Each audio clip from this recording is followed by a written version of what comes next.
This episode is sponsored by UPMC Elite Orthopedics. UPMC Elite Orthopedics is proud to support youth sports across our region and proud to sponsor Scholastic Mirror on the Altoona Mirror YouTube channel. To learn more about their board-certified orthopedic surgeons and the wide range of orthopedic conditions they treat, or to schedule an appointment in one of their facilities in Hollidaysburg or Bedford, visit upmcaltoona.com/ortho or call 814-889-3600.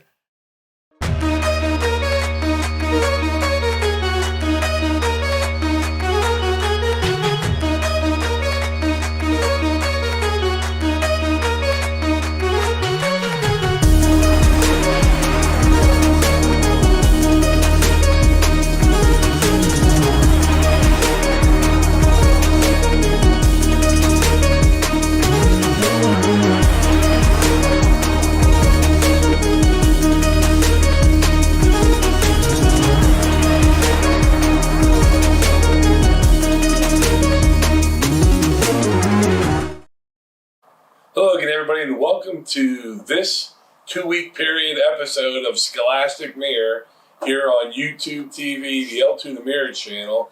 My name is Scott Franco. I am joined again, as I am always joined, by Michael Boydham, Andy Stein, Dan Eisberg behind the camera. We're kind of down the home stretch if you're talking about horse racing. It's May, and May means district playoffs for baseball, softball. Track and field championships happen to be this week, the week that we're filming this episode.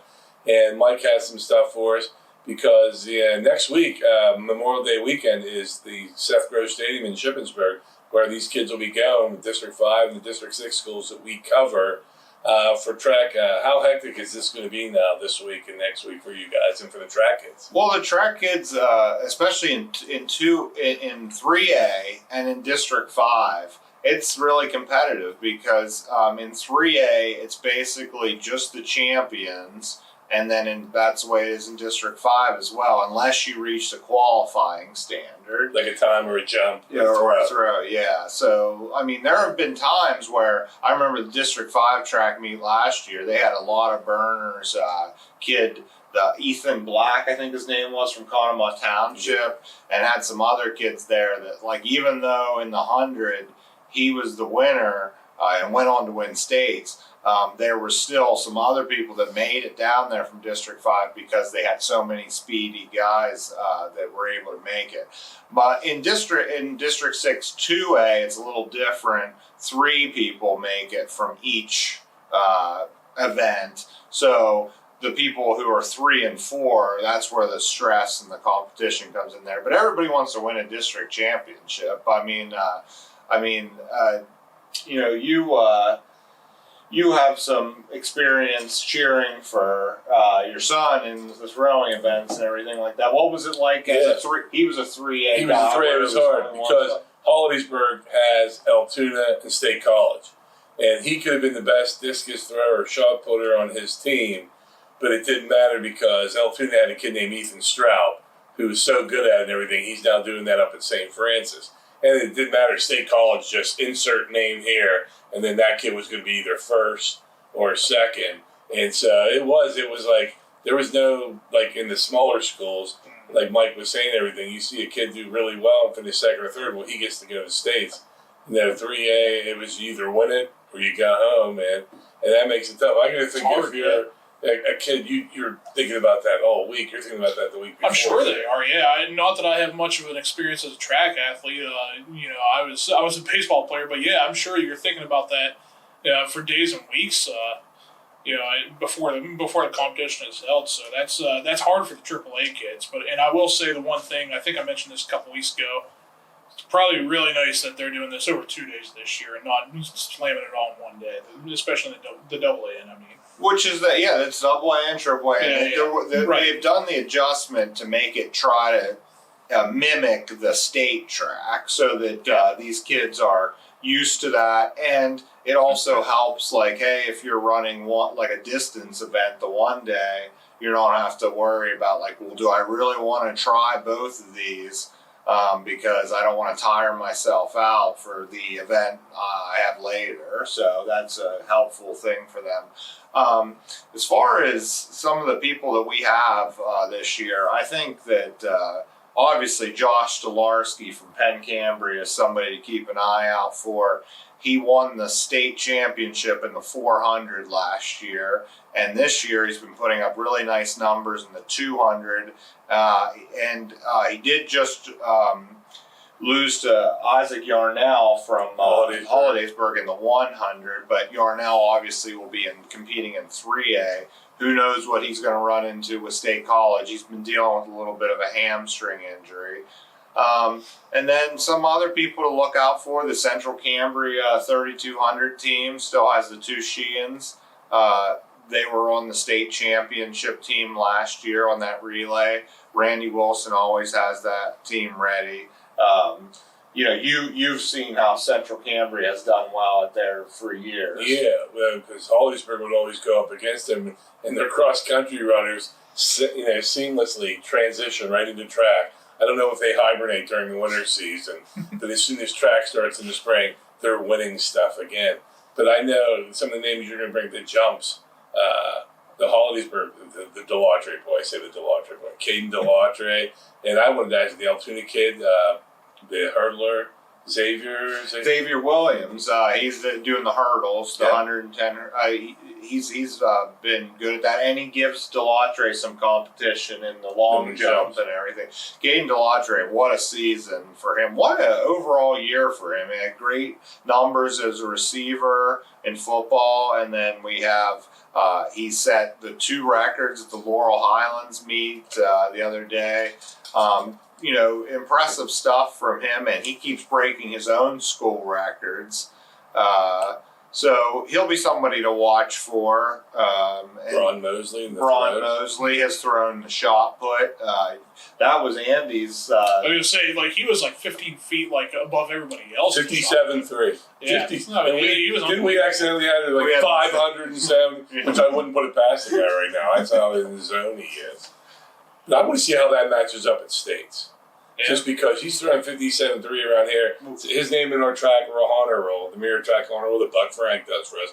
And then I think the next throw is 40. Well, I've also talked to Braun, and he said he's actually targeted Mike Reed's Altoona record, which is 58 something. It may be just 58. And obviously that stood for a very long time. Mike Reed from the 60s. It's not too far off. You should know that Mike Reed played for the Bengals, played at Penn State, wrote country music for Ronnie Millsap, which is what Mike and I like. Or not Mike and I. Andy and I like. I think Mike likes Ronnie Millsap. You can't contribute too much in the track conversation here, but where you start talking country music. They're right up my alley. Yeah, next year we're going to hopefully have him do track in the off season just to get a little bit. I'll do karaoke on here. But you have something to offer us as far as our track coach at Bellwood. Well, we did talk a little bit about hurdles, and one of the hurdle people to definitely look out for is Cole Dickinson from Bellwood Annis. He's won several events this year, won both hurdles at the Mountain Lion Classic in 2A, and he won the 110 hurdles at the Laurel Highlands.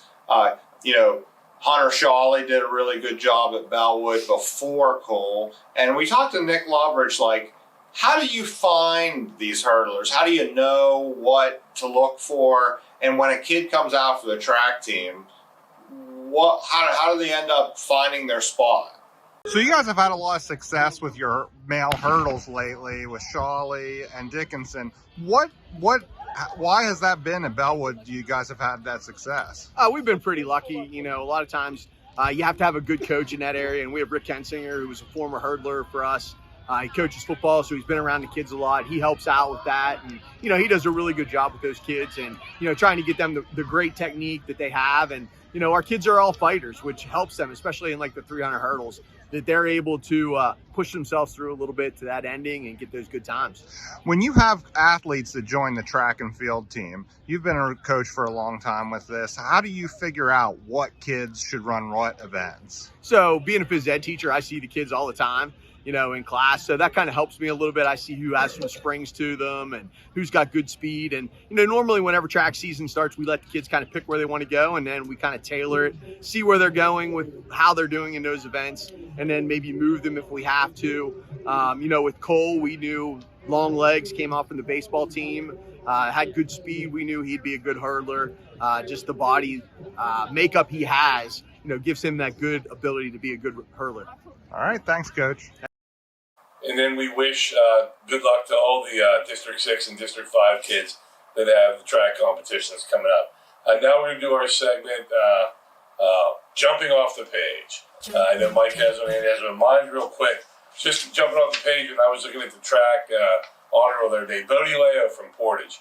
Mike knows him well, and he's a wide receiver, tight end. He's a tight end, and a few years ago, he caught like 10 touchdown passes and only had like 11 catches the whole season. And he's really tall. If you saw the basketball photo in the Mirror Winter Guide, free plug right there, it's like Bodie's up here, and Coach is down here, and the rest of the team is down here. And then I look at the track, and I go, wow, he has 6'3" in the high jump. That's pretty good. He's a tall guy. And then he has a 44 1.5 in the shot put. Now, shot putters look like Andy and me. Yeah. High jumpers look like Mike. I've seen enough track and everything. You don't see a lot of shot putters unless you're doing really well. I think this kid, is he an underclassman? Yeah, he's another year. I can't wait to see this kid keep going because I'm absolutely intrigued that a high jumper can also throw the shot put that far. I just wanted to throw some love out. He's also a pretty good basketball player for Portage. So. And I'm curious, there's also the other thing real quick, the rain, how bad rain has been in May. And the only, I know the one night Mike and I were, the only games we got were people who were playing on artificial turf fields. These teams that don't have that, they're just losing games. So I'm curious when the playoffs start, I can't wait in baseball and softball, how this is going to affect, because some of these teams may not have been playing well, and maybe that'll help some teams who can rest these arms. Because, like I said, we said on this show before, it's only been on a year, not even a year. If you have two good pitchers, you can knock somebody off. And these players say, maybe this rain is going to allow these coaches to set up their rotations. So I'm really, especially because there's nobody that really stands out in baseball around here the way it does in softball, because we have Claysburg Kimmel, and in terms of, I'm trying to think right now, they're probably the best team in our area right now, softball. So I think that rain, look on our page 2 in the A section. I know not everybody's a big fan of that, but if I don't know why anyone would look at their iPhone that has, Well, if I don't have my flip phone on me and I left it in my car, I look at the Mirror's page A2. But anyways, Andy jumps off to page 2. All right, we're gonna get into a little bit of volleyball here. I want to give a shout out to Altoona volleyball. I know they are 7-7 this year, and you might be thinking to yourself, 7-7, that's not that great. But you have to take into consideration their schedule this year. They're playing a lot of Whitfield teams. This past weekend, they made it to the quarterfinals of the Shaler Invitational. They had a kid, Sam Kessinger. He broke the school record for assists. Listen to the previous number. It was 1,747 before, and Kessinger is still counting right now. Just an awesome job for those guys and Coach John Sabo. Awesome stuff for Altoona volleyball. It's not easy going 500 in that league.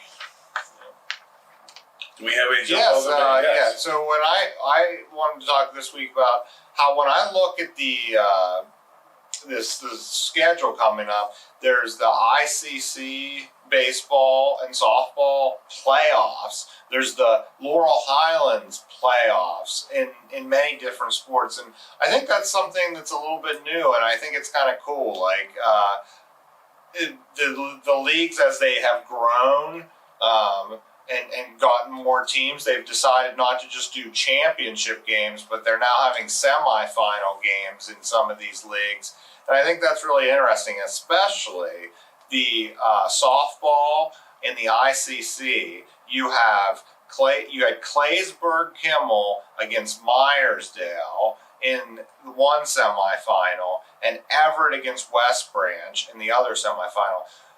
Myersdale has been completely dominant in District 5 recently. I can back that up. I've seen them in a playoff game. They are good. It's a good program. You have Everett, who won a state championship last year. You have Claysburg, who was in the Final Four last year, and you have West Branch, who only has one loss this year and beat Claysburg 9-1. And for Claysburg's only loss. So those are 4 outstanding teams, and you have a cool little playoff in a league. And it's so heartbreaking in the actual district playoffs when they lose and the season's over and it's like, tough pill to swallow. But it's kind of cool in these league playoffs because it's all about like, hey, let's get these good teams together and see what happens, and you don't have to see too many tears afterward or anything because the season still continues. There's still the district playoffs to look forward to. So it's kind of a neat, like, pressure-free zone where teams get to really shine, and I like that. And 3 of them are District 6 teams, huh? Myersdale is District 5, right? Yeah. Everett, so it's 2 and 2. So 2 and 2. And also, do you believe that there's more emphasis? They really would rather win districts than this ICC? I would think so. At least that's how it is in all the other sports. I mean, the district playoffs are going to be more important, but I mean, when you have that kind of competition there in your league, that's going to count for something. But the good part is the losers, they're going to go to district playoffs, and I mean, they're probably going to do well in district playoffs too. I'll say that. And I would think in softball you don't worry about the pitching, but in baseball, if those are our local teams, everything, do you not want to use your good? I mean, wouldn't you want to save your pitchers? Especially if the playoffs are starting. The playoffs are supposed to start later this week. On Thursday, May 16th. And there are baseball playoffs too in these. So there's ICC baseball too. So it is interesting. If you're Southern Fulton and you're in this and you have a playoff game coming up later in the week, are you going to pitch your main horse in these games? And even if you don't even want to pitch your second horse, because what if your number one guy struggles in the first couple weeks of the playoff game? You got you throw number 3. I would throw number 3. I would say, but I lost a Little League game like that once. Mike's not going to let me throw that real quick.